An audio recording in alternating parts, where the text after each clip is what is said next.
सुंदरपुर नाम के गांव में नंदिनी नाम की एक लड़की अपने पिता के साथ रहा करती थी। नंदिनी के पिता शिवराम में खेती का काम करके अपना गुजारा किया करते थे। नंदिनी छोटी थी तभी उसकी माँ चल बसी थी। तब से शिवराम उसकी अच्छी तरह से देखभाल किया करता था। उसकी हर ख्वाहिश पूरी करने की शिवराम की इच्छा थी। एक दिन गांव में चोर घुस आए थे। वो लोगों के घरों में जाकर जेवर पैसे आदि लूटा करते थे। एक दिन रात को चोर शिवराम के घर पर आए। वो दबे पांव अंदर आ रहे थे। तभी आवाज आने के कारण नंदिनी की नींद खुल गई और नंदिनी उन्हें सिर्फ देख रही थी। चोर घर का सामान इधर से उधर फेंक रहे थे। उन्होंने पैसे और कुछ जवाहरात जमा किए और वो भागने लगे। तभी नंदिनी ने जोर से चिल्लाई, चोर चोर, पकड़ो पकड़ो। उसकी आवाज सुन शिवराम नींद से उठ जाता है। तभी उसे उसके घर में चोर दिखाई देते हैं। वो जल्दी जल्दी में जोर जोर से पड़ोसियों को आवाज देता है, चोर चोर पकड़ो, हमारे घर में चोर है। शिवराम की आवाज सुन सभी पड़ोसी नींद से उठ जाते हैं। ये सब देख चोर सब सामान लेकर घर के पिछले वाले दरवाजे से भाग जाते हैं। उनका शिवराम पीछा करता है, मगर वो चोर शिवराम को एक पत्थर उठाकर मारते हैं। वो पत्थर शिवराम के सर पर लगने की वजह से शिवराम वही बेहोश पड़ जाता है। ये देख नंदिनी वहाँ चिल्लाते हुए आती है। तभी सभी चोर वहाँ से भाग गए थे। अब पड़ोसी आकर शिवराम को अस्पताल में लेकर चले जाते हैं। शिवराम को सर पर लगने की वजह से गहरी चोट आई थी। शिवराम दवाइयाँ लेकर पुलिस स्टेशन में चोरी की कंप्लेंट करने के लिए जाता है। शिवराम पुलिस से, नमस्ते साहब। नमस्ते, तुम्हारे सर को क्या लगा है? साहब, मेरे घर पर चोरी हुई है। उसी चोरों ने मुझे पत्थर मारकर जख्मी किया है। मेरी कंप्लेंट लिखवा लीजिए साहब। ठीक है, मगर तुमने चोरों का चेहरा देखा है क्या? नहीं साहब, इतनी रात में मैं उनके चेहरे ठीक से नहीं पहचान पाया। ठीक है, जैसे ही हमें पता लगता है हम तुम्हारा सारा सामान ला देंगे। तुम्हारी कंप्लेंट लिखवा दो। ऐसा कहकर पुलिस कंप्लेंट लिखवाकर अपना काम करने चले जाते हैं। शिवराम अपनी कंप्लेंट लिखवाकर घर चला आता है। घर आते ही नंदिनी बहुत रोने लगी और उसके पिताजी से, पिताजी, उन चोरों का कुछ पता चला? उन्हें कब पकड़ने वाले हैं? नंदिनी बेटा, मैंने पुलिस स्टेशन में जाकर कंप्लेंट की है। पुलिस वाले अब चोरों को पकड़ने ही वाले होंगे। जब पुलिस वाले उनको पकड़ेंगे तो हमें कॉल करके बताएंगे। ऐसा कहकर शिवराम अपने कमरे में आराम करने चला जाता है। अब नंदिनी को पता चलता है कि चोर अभी तक पकड़े नहीं गए थे। ऐसे ही बहुत दिन बीत जाते हैं, मगर चोरों का कुछ पता ही नहीं चलता। इसीलिए नंदिनी शिवराम से, पिताजी, वो चोर कब पकड़े जाएंगे? मुझे नहीं लगता बेटी कि अब वो चोर पकड़े जाएंगे, क्योंकि अब तक पुलिस वालों ने उन्हें पकड़ लिया होता और अभी तक पुलिस वालों का कोई फोन भी नहीं आया। इसका मतलब पुलिस वालों ने उन्हें नहीं पकड़ा। पुलिस के हाथों वो चोर लगे ही नहीं, वो भाग गए होंगे बेटी। पिताजी, मैं बड़ी बनकर पुलिस अफसर बनूंगी। हाँ मेरी बच्ची, तुम बड़ी बनकर पुलिस अफसर बनना। हाँ पिताजी, मैं पुलिस बनकर चोरों को पकड़ूंगी और उन्हें सजा दूंगी। मैं तुम्हें पुलिस अफसर जरूर बनाऊंगा मेरी बच्ची। ऐसा कहकर शिवराम अपना काम करने चला जाता है। अब नंदिनी उस दिन से बहुत मन लगाकर पढ़ाई करने लगती है। उसकी पढ़ाई की लगन देख उसके पिताजी बहुत खुश हो जाते हैं, मगर घर में चोरी हो जाने के कारण जो कमाया वही खाना पड़ता था। ऐसे ही उन दोनों के दिन बीत रहे थे। कभी कभार उनके खाने के लाले भी पड़ा करते थे, मगर वो दोनों वक्त संभाल लेते थे। अब नंदिनी बड़ी हो गई थी। वो कॉलेज में पढ़ने जाने लगी थी। उसकी पढ़ाई का खर्चा करके शिवराम के पास कुछ भी नहीं बचता था, मगर वो काम करके अपना गुजारा किया करता था। एक दिन शिवराम का रास्ते से जाते जाते एक्सीडेंट हो जाता है। रास्ते के लोग शिवराम को अस्पताल में लेकर चले जाते हैं। तभी पड़ोसी कीर्ति नंदिनी को फोन करके, नंदिनी, मैं कीर्ति बोल रही हूँ। हाँ बोलो कीर्ति, कैसे फोन किया? तुम्हारे पिताजी का एक्सीडेंट हुआ है नंदिनी, तुम जल्दी घर आ जाओ। क्या? मेरे पिताजी का एक्सीडेंट कब हुआ? अभी हुआ है, उन्हें अस्पताल में लेकर गए हैं, तुम जल्दी आओ। हाँ, मैं अभी निकलती हूँ। ऐसा कहकर नंदिनी फोन रख देती है और जल्दी जल्दी घर आने के लिए निकल जाती है। कुछ घंटों में नंदिनी गांव में पहुंच जाती है और वो जल्दी जल्दी अस्पताल में पहुंच जाती है। अस्पताल में उसके पिताजी को देख नंदिनी रोने लगती है। क्या हुआ है पिताजी आपको? ऐसे कैसे हुआ? अब उठिए ना। ऐसा कहकर नंदिनी बहुत रोने लगती है। कुछ घंटों बाद शिवराम को होश आ जाता है और नंदिनी को सामने देख शिवराम बहुत खुश हो जाता है। शिवराम के ऑपरेशन में बहुत सारे पैसे लगने के कारण नंदिनी गांव के जमींदार के यहाँ चली जाती है। नंदिनी जमींदार से, जमींदार जी, मुझे पैसों की सख्त जरूरत है। पिताजी का ऑपरेशन करवाना है, क्या आप मेरी मदद करेंगे? कितने रुपए चाहिए तुम्हें ऑपरेशन के लिए? मुझे 50,000 रुपए चाहिए जमींदार जी। मैं आपके पैसे थोड़े थोड़े करके चुकते कर दूंगी। मैं तुम पर भरोसा करके तुम्हें पैसे दे रहा हूँ। मैं आपके पैसे जल्द ही चुका दूंगी। आपने मेरी मदद की, इसीलिए मैं आपकी जिंदगी भर ऋणी रहूंगी। नंदिनी जमींदार के पैसों से उसके पिताजी का ऑपरेशन करवाती है। अब कुछ दिनों में शिवराम ठीक होकर घर आ गया। नंदिनी अब लोगों के यहाँ काम करके पैसे कमाया करती थी। उसको काम करते देख शिवराम नंदिनी से, नंदिनी, तुम यहाँ लोगों के यहाँ काम क्यों कर रही हो? तुम्हें कॉलेज नहीं है क्या आज? पिताजी, मैं सोच रही थी कि आपकी तबीयत ठीक हो जाने के बाद मैं कॉलेज चली जाऊंगी। मगर बिटिया, तुम्हारी पढ़ाई भी तो उतनी ही महत्वपूर्ण है। ये काम तो होता ही रहेगा। पिताजी, मैंने आपके ऑपरेशन के लिए जमींदार से कुछ पैसे कर्ज लिए थे। उन्हें चुकता करने के बाद मैं फिर से पढ़ाई करने चली जाऊंगी। उसकी बातें सुन शिवराम बड़ी सोच में डूब जाता है। तभी शिवराम नंदिनी से, नंदिनी, तुम मेरी वजह से यहाँ मत रुको। मैं वो पैसे चुकते कर दूंगा। और हाँ, तुम्हें पुलिस अफसर ही बनना है।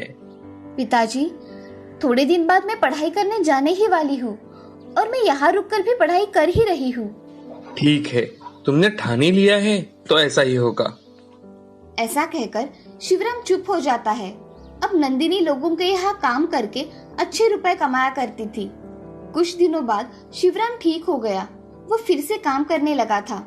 ये देख नंदिनी बहुत खुश हो गई और दोनों बाप बेटी ने जमींदार का कर्जा सिर्फ 6 महीने में चुकता कर दिया। अब नंदिनी कुछ दिनों बाद फिर से पढ़ाई करने कॉलेज चली जाती है। वहाँ वो पुलिस अफसर बनने की तैयारी भी कर लेती है। अब ऐसे ही दिन बीत रहे थे। कुछ दिनों बाद नंदिनी के पेपर हो गए। नंदिनी अच्छे गुणों से पास हुई थी और उसका कॉम्पिटिटिव एग्जाम में नंदिनी प्रथम क्रमांक से पास हुई थी। ये देख शिवराम बहुत खुश हो गया था। कुछ दिनों बाद पुलिस का सिलेक्शन हुआ। उसमें मैदानी परीक्षा में नंदिनी पात्र हुई और उसे पुलिस अफसर की पोस्ट मिल गई। नंदिनी अपने पिताजी से, पिताजी, मैं आज पुलिस अफसर बन गई। मेरा सपना आज सच हो गया। बेटी, तुमने मेरा सपना आज सच कर दिया। मैं बहुत खुश हूँ तुम्हारे लिए। ऐसा कहकर शिवराम के आंखों में आंसू आ गए थे। उसकी बेटी आज पुलिस अफसर जो बनी थी। नंदिनी उस शहर की सबसे होनहार और होशियार पुलिस अफसर थी, जो हर बुरे काम रोका करती थी और गुनहगारों को सजा देती थी। शिवराम भी अपनी बेटी के साथ खुशी खुशी अपनी आगे की जिंदगी व्यतीत करने लगा था। आज शिवराम की मेहनत रंग लाई थी। उसके कष्टों का फल आज उसे मिला था।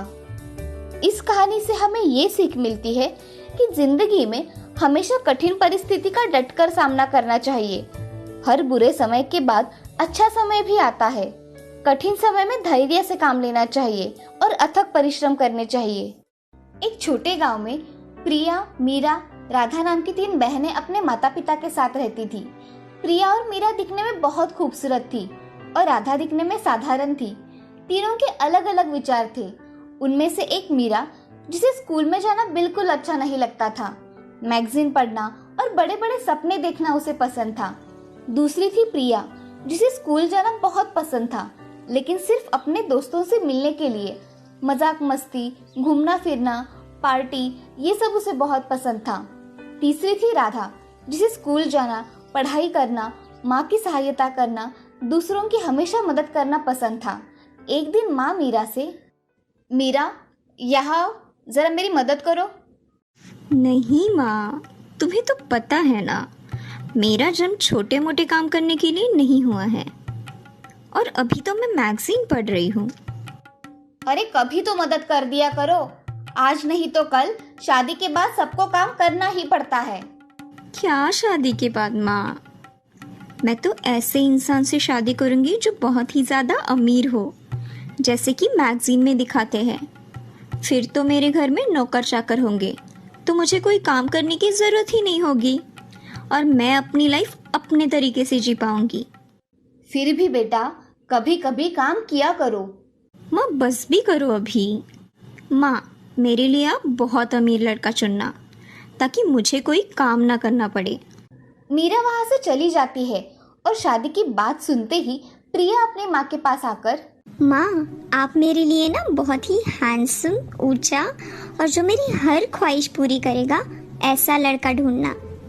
हाँ, तुम्हें भी अच्छा लड़का ही ढूंढ लूंगी, लेकिन काम में हाथ मत लगाना। तुम दोनों की दोनों एक जैसी ही हो, ना पढ़ाई में अव्वल और ना काम में। तुम दोनों को तो सिर्फ मैगजीन, मूवी जाना इतना ही पता है। तभी माँ को गुस्सा आता देखकर प्रिया वहाँ से चली जाती है और राधा वहाँ पहुँचती है। माँ, क्या मैं आपकी कोई मदद कर दूं? अरे नहीं बेटा, तुम बहुत थक चुकी होगी, तुम आराम करो। तुम अपने बहनों जैसी थोड़ी ना हो जो दिन भर मजाक मस्ती, सोना उठना, मन चाहा करना। तू तो हमेशा कुछ ना कुछ करती रहती है।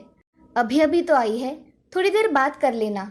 माँ, मैं इतना काम पूरा कर लेती हूँ और फिर आराम कर लूंगी। राधा और माँ अपना काम पूरा कर अपने अपने कमरे में चले जाते हैं। कुछ दिनों बाद उनके पिताजी की हार्ट अटैक से मौत हो जाती है। अब तीनों बहनें अनाथ हो चुकी थी। वो बहुत परेशानियों से गुजर रही थी। कुछ दिनों बाद एक बूढ़ी माँ उनके यहाँ आती है और उन सबको उनके मनपसंद लड़कों से मिलवाती है। मीरा और प्रिया को बहुत अच्छा घर मिलता है और राधा को एक बहुत ही गरीब इंसान मिलता है। राधा ये सब देखकर बूढ़ी माँ से, मेरे नसीब में ऐसा क्यों है माँ?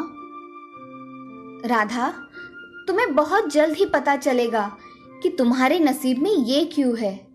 शादी के बाद मीरा का अच्छे अच्छे कपड़े पहनना, गहने पहनना, बड़े बड़े होटल्स में रहना, ये सब चल रहा था। तो दूसरी ओर प्रिया पार्टीज करना, मूवी जाना, अपने दोस्तों के साथ घूमने जाना, ये तो और जोरों से चल रहा था। तीसरी ओर राधा अपने पति के साथ बहुत मेहनत कर रही थी। 2-3 साल बाद मीरा रोते हुए प्रिया को फोन लगाती है और उसे मदद मांगने लगती है। प्रिया देखो ना, मुझे लगता था कि पैसा ही सब कुछ होता है, लेकिन आज हमारे घर पुलिस आई थी। मेरे पति ने बैंक में बहुत बड़ा फ्रॉड किया है और इसीलिए पुलिस ने हमारी सारी प्रॉपर्टी जब्त कर ली। दीदी, मैं खुद आपको फोन करने वाली थी। आज तक मुझे भी लगता था हैंडसम पति हो और मूवी देखना, पार्टीज करना मतलब जिंदगी की सारी खुशियां बटोरना है, लेकिन ये सिर्फ शान और शौकत की चीज है। मेरा पति मुझे 1 महीने पहले ही छोड़कर दूसरी लड़की के पास चला गया है। 1 महीने से मैं बहुत ही ज्यादा टेंशन में हूँ, लेकिन मुझे समझ नहीं आ रहा था कि मैं क्या करूँ। फोन पर बातें करते वक्त उन्हें अपनी माँ की बातें याद आती है, क्योंकि उनकी माँ उन्हें हमेशा बताती थी कि जिंदगी में कुछ ना कुछ काम करो। अब दोनों बहनें मिलकर राधा के पास जाने का फैसला करती है। दोनों राधा के यहाँ जाती है और देखती है राधा अब बहुत ही बड़े घर में अपने पति और बच्चे के साथ खुशी खुशी रह रही थी। मीरा दीदी, प्रिया दीदी, आप दोनों एक साथ आइए। बहुत अच्छा किया जो आप यहाँ आई। बहुत साल बीत गए, हम सब मिल ही नहीं पाए थे। अब मीरा और प्रिया दोनों ही राधा को अपनी अपनी कहानी बताना शुरू करती है। राधा सब सुन लेती है और राधा अपनी बहनों से, दीदी, जो हुआ सो हुआ। अब आप लोग माँ के बताए हुए रास्ते पर चलने की कोशिश कीजिए, मेहनत कीजिए, काम कीजिए और अपनी जिंदगी बदलने की कोशिश कीजिए। मीरा और प्रिया दोनों भी अपनी छोटी बहन राधा के बताए हुए रास्ते पर चलने के लिए तैयार होते हैं और राधा के साथ खुशी खुशी रहने लगते हैं।